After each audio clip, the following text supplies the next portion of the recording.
안녕하세요. 크립토TV입니다. 이번 시간에는 단기 매도를 고려한다면, 저는 이때 아마 팔게 될 것 같습니다. 제 개인적인 견해를 한번 공유를 드려볼까 합니다.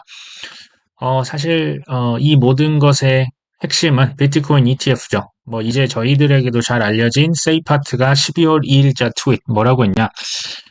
이게 영어로 적혀 있지만 제가 말씀을 드리면, ETF 승인 날짜가 공식적으로 1월 5일과 1월 10일 사이로 어느 정도 이제 확정이 됐다는 얘기입니다. 근데요, 살펴보시면 사실상 1월 8일, 1월 9일, 1월 10일 이 세 개 중에 하나의 날짜에 비트코인 현물 ETF가 승인이 될 것이다.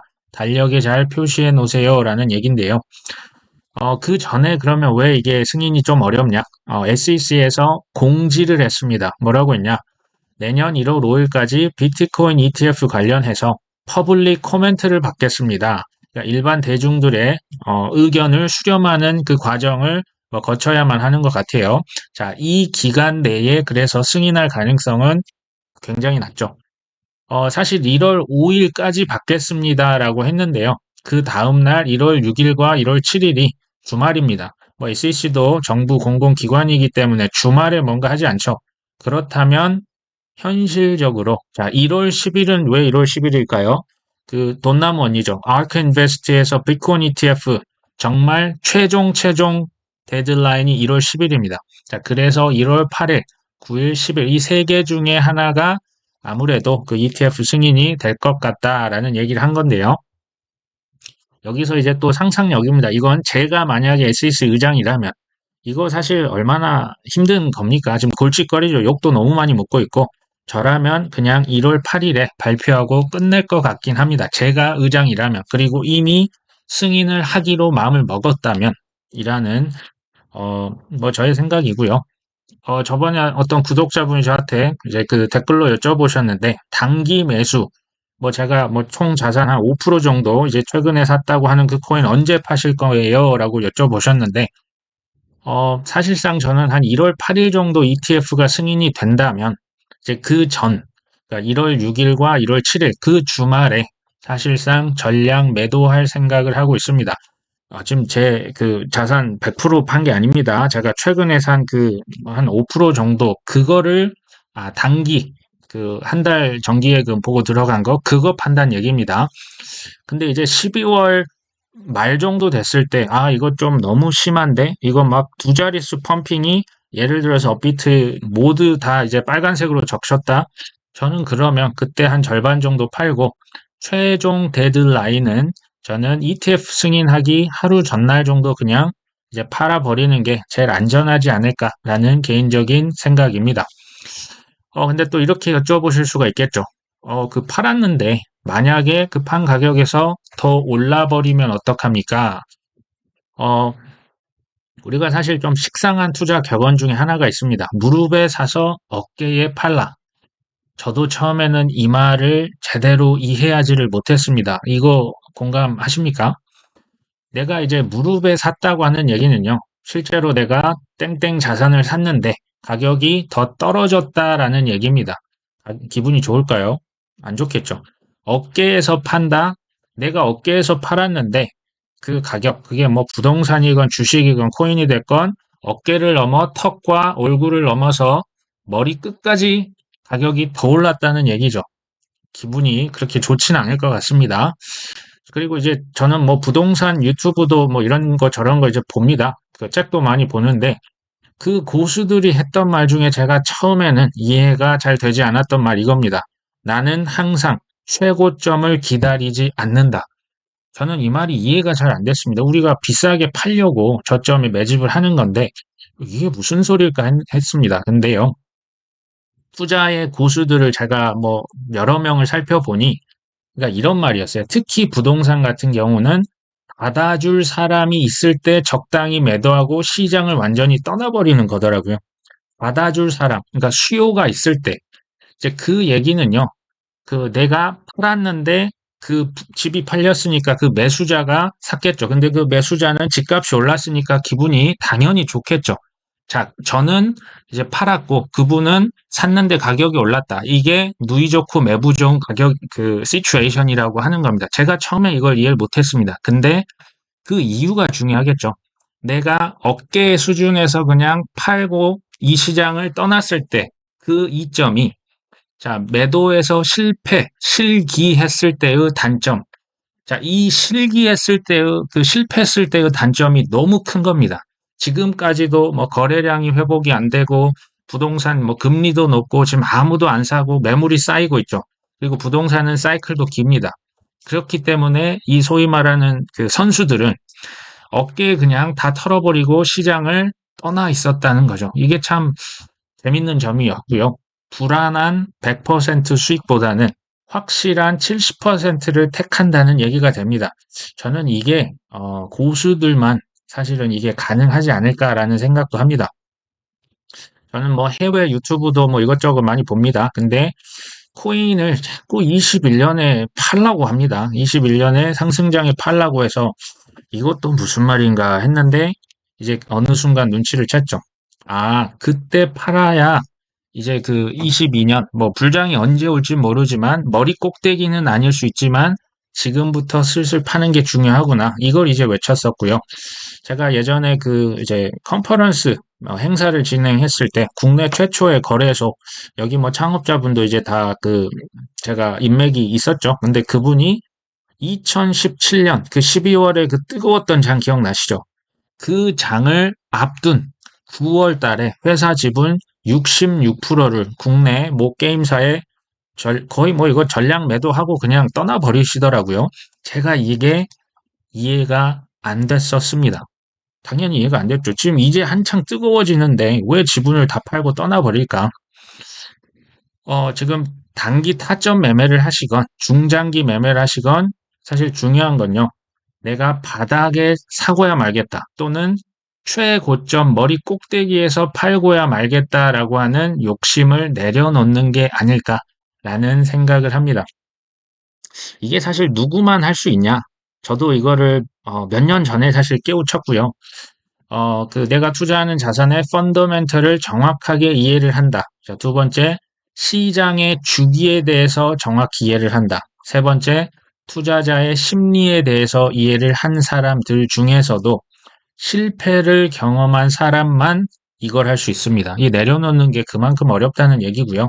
자, 투자 고수 중에 돈을 덜 벌고 싶다. 자, 이런 사람이 한 명이라도 있을까요? 저는 한 명도 없다고 생각합니다. 그러면 왜 그들은 어깨에서 팔 수가 있을까요? 제가 말씀드린 거죠. 자, 상승장에서 수익화를 했다라고 하는 것은요.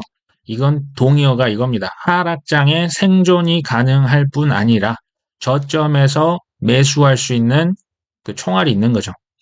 자, 상승장에서 반대로 수익화를 하지 않았다. 하락장에서 처절한 마이너스 80%, 마이너스 90% 이상의 수익을 경험을 한다라는 것이고요. 또 다른 말로 하면 바닥 부근에서 매수할 수 있는 돈이 없다라는 의미입니다. 오히려 빚 갚느라 이자도 내느라 허덕허덕 하는 거죠. 자, 탐욕을 내려놓는다는 게 얼마나 중요한 건지 제가 말씀을 드리는 거죠. 그리고 이제 또 다른 구독자분들이 그 특히 세금에 대해서 이렇게 많이 여쭤보셨는데 사실 뭐 저는 제가 뭐 세금 전문가는 아니지 않습니까? 근데 이제 뭐 올해 9월 달 기사를 토대로 한번 제가 할 수 있는 선에서 답변을 한번 드려볼까 합니다. 이제 9월 16일자 기사인데요. 25년 암호화폐 세금 양도 대여 외에도 실태를 파악해야 한다. 이제 25년부터 그 과세를 앞두고 있죠.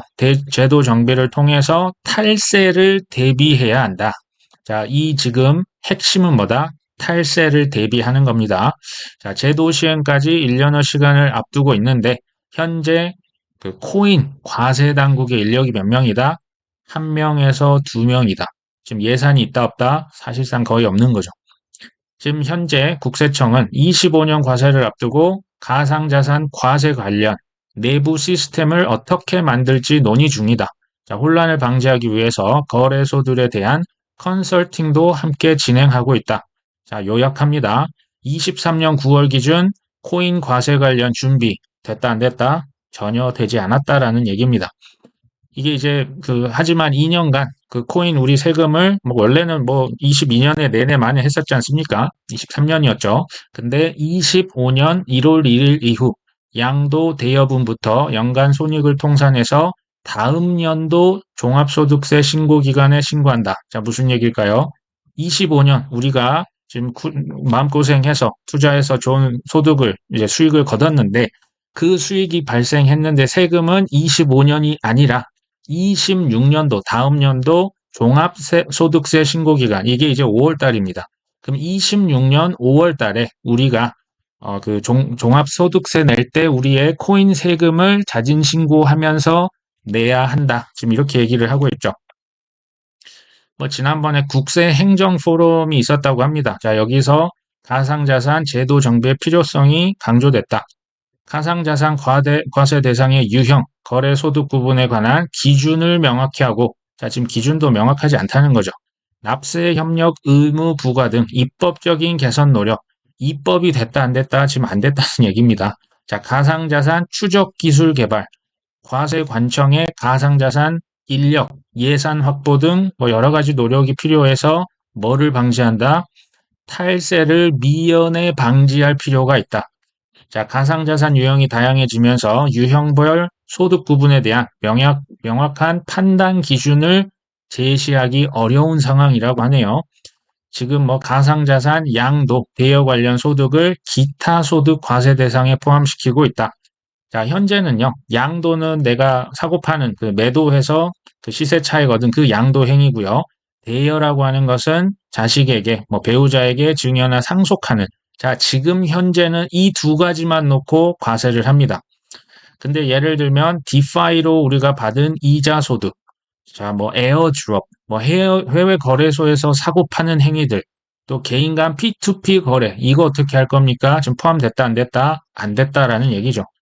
코인 세금, 뭐 인력과 예산, 증액을 시키고 추적 기술도 확보해서 탈세, 꿈도 못 꾸게 만들겠다라는 얘기입니다. 자, 이게 지금 준비가 됐다 안 됐다? 안 됐죠. 하지만 이제부터 서둘러 보겠다라고 저는 읽혀집니다. 뭐 여기 이제 어떤 교수님은 이 같은 입법을 유지하되 향후 가상자산 유형, 분류 체계의 확립에 맞춰서 양도 대여의 적용 범위와 소득 구분을 구체화할 수 있다. 25년 시행 예정인 금융 투자 소득 과세와 이 코인을 연계해서 검토할 필요가 있다. 자, 25년부터 이제 주식 투자자들도 양도세 내는 거죠. 요것과 코인을 좀 같이 연계를 시킬 필요가 있다. 이런 얘기고요. 25년 시행 예정인 소득세법은 과세 대상의 거래를 양도와 지금 대여로만 한정해 있죠. 근데 그 외에도 한번 연구를 해봐야 한다. 준비가 뭐 전혀 안 된 것처럼 보이고요. 코인 탈세는 그럼에도 불구하고 미연에 방지하겠다. 이게 이제 핵심인 것 같아요. 특히 해외 거래소를 통해 거래를 하는 경우, 자, 거래 정보 제출하겠습니까? 바이낸스 우리나라 국세청이 정보 달라고 하면 이거 안 주죠. 충실한 의무 이행을 기대하기 어렵다. 자, 해외 금융 계좌 신고로도 정확한 과세 정보 파악에 어려움이 있어서 여러 가지 개선 방안이 필요하죠. 여기에 이제 OECD가 나섭니다. 경제협력개발기구 OECD는 각국 과세관청이 가상자산 관련 정보를 다른 나라의 과세관청과 자동적으로 교환하는 체계인 다자간 코인 정보 교환 체계를 발표한 바 있다. 아, 이제 우리나라 국세청, 미국 국세청, 뭐 일본의 국세청이 서로 그냥 코인 뭐 사고 팔았던 정보를 자동으로 교환하는 체계를 발표를 했답니다. 자, 이게 이제 뭐 가상자산 이용자의 인적사항, 납세자 번호, 가상자산의 티커, 뭐 보유 수량, 공정시장 가치 등 이거를 과세관청에 잘 보고를 하세요. 누가요? 거래소가 보고를 하게 되어 있습니다. 자, 그래서 이걸 통해서 빠짐없이 뭐를 하겠다? 해외 거래소 연계해서 탈세를 내가 어떻게든 다 잡아내겠다. 지금 이런 얘기를 하고 있습니다. 사실 뭐 양도세라고 하는 건요, 나의 수익이죠. 매도가에서 매수가 뺀 그 금액에 대한 22% 지금 과세 계획이 있습니다. 물론 뭐 250만 원 공제를 합니다. 해외 주식과 뭐 비슷하고요. 그러면 이제 이런 질문이 있을 수 있습니다. 제가 지금 얼마에 샀는지 저 모르겠는데요. 근데요, 이거 뭐 기존에 나온 그 기사들 한번 보시면 코인을 얼마에 샀는지, 산 사람이 매수가를 증빙하는 게 원칙입니다. 이제 거래소에서 그 내역을 직접 가져와서 증빙을 해야 되고요. 근데 내가 얼마에 샀다는 걸 내가 증빙을 못한다? 그러면 그냥 뭐 24년도 12월 31일 그냥 종가가 저의 매수가다. 뭐 이렇게 이제 나왔던 걸 제가 봤던 기억이 납니다. 자, 두 번째. 이 질문 많이 하시죠. 해외 거래소에서 사고 팔았다 하도 많이 해서 제가 얼마에 샀는지 팔았는지 모르겠습니다. 그래서 아까 그 보셨죠? 해외 거래소를 OECD에서 아예 그냥 연계를 시켜서요. 각 그 이제 국세청이나 미국이나 일본 그 세금 내는 부서에 그냥 자동으로 그것을 그 정보를 전달하는 체계를 구축하겠다. 아, 정말 무서운 생각이 들죠, 사실. 이게 아직은 완벽하진 않은 것 같아요. 계획 단계지만 지금 이게 지금 늦춰지고 있는 이유도요. 미국에서 이더리움이 증권입니까? 상품입니까? XRP도 이게 뭐 증권입니까? 화폐입니까? 아직도 이거 지금 싸우고 있지 않습니까? 그래서 이 모든 게 사실 좀 딜레이가 되고 있죠. 제가 볼 땐 의도적인데요. 뭐 어쨌든 25년부터 딱 그냥 체계적으로 바로 뭐 운영이 순조롭게 이루어지지는 않을 것처럼 보입니다. 근데 이제 제 결론은요, 이겁니다. 그 코인에 대한 세금, 뭐 수익에 대한 사실 과세잖아요. 세금 저도 내기는 싫은데요. 그래도 내야 될 건 내자. 이게 차라리 마음 편하고요. 뭐 우리가 이제 돈을 합법적으로 벌었으니 합법적으로 또 세금 낼 건 내자. 근데 이제 제가 생각을 해보면 25년이 됐을 때 소위 말한 세무사들 있잖아요. 관련 경험이 있을까요? 이 지식이 제가 봤을 때는 경험이 없습니다. 이게 처음 시행을 하다 보니 쉽지 않아 보여. 세무사들도 이 관련 정보를 모든 경우의 수를 다 파악하고 있을까? 아마 공부를 세무사분도 많이 하셔야 될 것 같고요. 다만 이제 제가 드릴 수 있는 팁은 좀 이거 같아요. 그 24년까지 뭐 이 코인 저 코인 사셔서 큰 수익을 거두시길 바랍니다. 근데 25년도에 이제는 그 세금 과세를 하잖아요. 그때는 나의 어떤 코인 가짓수가 지금 뭐 한 20개, 30개라면 좋습니다. 근데 그때 가서는 조금 코인 숫자를 줄일 필요가 있겠다. 뭐 예를 들면 한 5개 내외, 뭐 아무리 많아도 10개 내외로 좀 줄이는 게 왜 좋겠냐? 왜냐하면 2, 30종 코인을 샀다 팔았다 하는 이 증빙 자료를 다 뭐 해외 거래소 받으실 겁니까? 이게 생각보다 쉽지 않겠다. 복잡하겠다라는 생각이 사실 좀 들더라고요. 그럼에도 25년에 세금을 낸다. 뭐 26년이죠, 실제로는.